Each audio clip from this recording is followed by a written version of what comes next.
Well, we're now entering into section 4.1, and you should have already viewed the video for 4.1. And we've got a few problems here to do. One is the interpolation using Lagrange methods, and the other one using the interpolation methods that Newton provided. They always result in the same thing. They're polynomial-based interpolation formulas.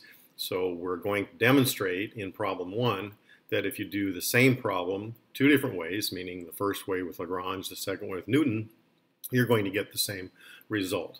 And that's the only required problem for exercise 4.1. If you would like to get another set of 10 points, you can do problem 8 in 4.1, and that's really just a repeat of the Newton method with just a little bit bigger polynomial.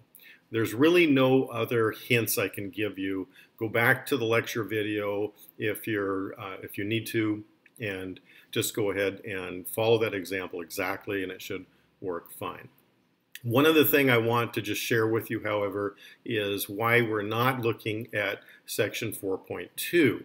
We're skipping over that section, and it is a fairly important tool that is used in engineering called spline fitting. It gets a little bit philosophic on whether you really buy into that as a method or not.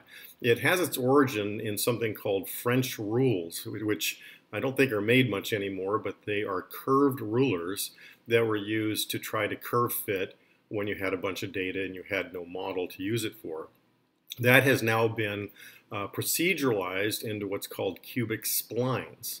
And the cubic splines simply do the same thing. They just fit curves into points.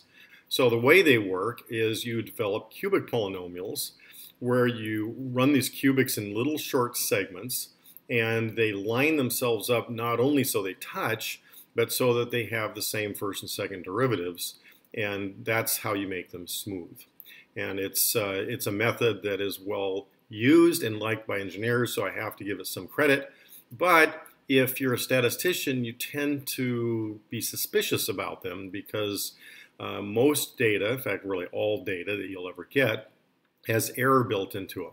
And these polynomials will always fit the points exactly unless you use some revised spline fitting mechanism. And you really would be better off using curve fitting modeling that's taught in any statistical class or any statistical modeling class, and is also taught here at OIT. So we're going to defer the whole issue of curve fitting to statistics and let that do its job.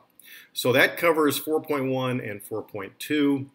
There will be no homework in 4.2, and next time we'll go back over the solution to 4.1.